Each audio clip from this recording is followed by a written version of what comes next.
લલિતભાઈ વસોયા. હા હા, એમાં શું છે તમારું? અહીંયા ના, હમણાં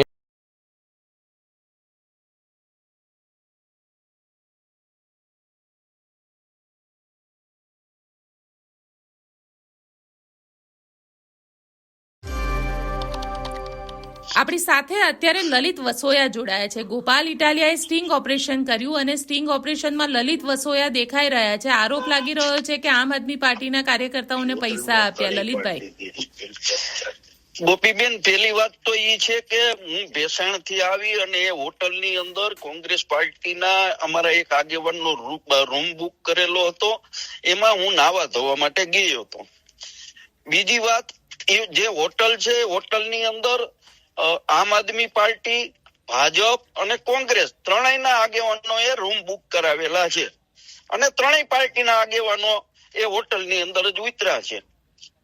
બીજી વાત, હોટલ ની અંદર હું આવતો કે જાતો દેખાવ એનો મતલબ સ્ટ્રિંગ ઓપરેશન લલિત વસોયાએ આ પૈસા આપ્યા છે કે એ નરી જૂઠ વાત છે. અને હું જે ભાઈ સ્ટ્રિંગ ઓપરેશન જેનું કરવામાં આવ્યું, જેના મારફત કરવામાં આવ્યું છે, એ ભાઈને હું ઓળખતો પણ નથી. એટલે વાહિયાત વાતો કરી. અને બીજું ગોપીબેન, આપને પણ ખબર છે ને, આખી ગુજરાતની પ્રજા જાણે છે, અહીં તો ખાવાના ફાફા છે ને અમારો નાનકડો નીતિન એને હરાવવા માટે કેજરીવાલ જે કરોડોના કૌભાંડમાં જેલમાં હતા, એ કેજરીવાલજી પણ 3 દિવસથી આ વિસ્તારની અંદર ધામા નાખીને બેઠા છે. ત્યારે ચૂંટણીના આગલા દિવસે કે 2 દિવસની વાર હોય ત્યારે આવા નાટકો ઉભા કરવા એ કેટલે અંશે વ્યાજબી છે? તમાશો કરવો એ આમ આદમી પાર્ટીનો ધંધો થઈ ગયો હોય એવું લાગે છે. પણ જે ગાડી ત્યાં પાર્ક છે, એ ગાડીમાં એમએલએ ગુજરાતની ગાડી છે અને એમાંથી પૈસા મળ્યા છે. બેન, એવો કોઈ એમાં એમએલએ ગુજરાત લખેલી 7 ગાડી છે ત્યાં. તમે એના આખા સીસીટીવી મગાવો, ત્યાં બધા ગુજરાતના એક્સ-એમએલએ ને એમએલએ જ છે. અને મારી ગાડી આવી અને હું નાઈને નીચે ઉતરીને પાછો અંદર ગયો મારું બેગ લેવા માટે.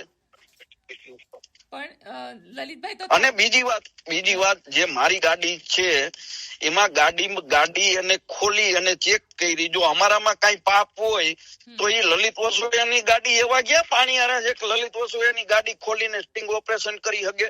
એને જે એક વિડીયો હજી તમારી પાસે નહીં આવ્યો હોય, હું નાઈને બહાર નીકળતો હતો એ દરમિયાન આમ આદમી પાર્ટીનો એક માણસ વિડીયો ઉતારતો હતો. એટલે મને ત્યાં રૂમમાં શું છે, મેં કીધું જોઈ લે. એને રૂમ બતાવ્યો મેં. પણ તો એમાં વિડીયોમાં તમારું નામ કેમ લઈ રહ્યા છે? આમાં તો કેમ કોને ખબર પડે? ધાનાણીનું નામ અને લલિત કગથરાનું નામ.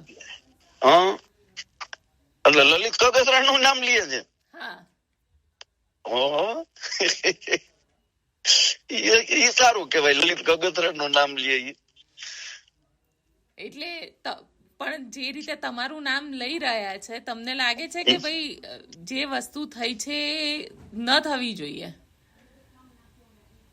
જે વસ્તુ થઈ છે, જે આવી રીતે ખોટા સ્ટ્રિંગ ઓપરેશન ના બાને આખી ચૂંટણીનો મુદ્દો ચગાવવાનો જે પ્રયત્ન થયો છે, એવી હીન કક્ષાની પ્રવૃત્તિ ચૂંટણી દરમિયાન ન થવી જોઈએ, આવું માનું છું.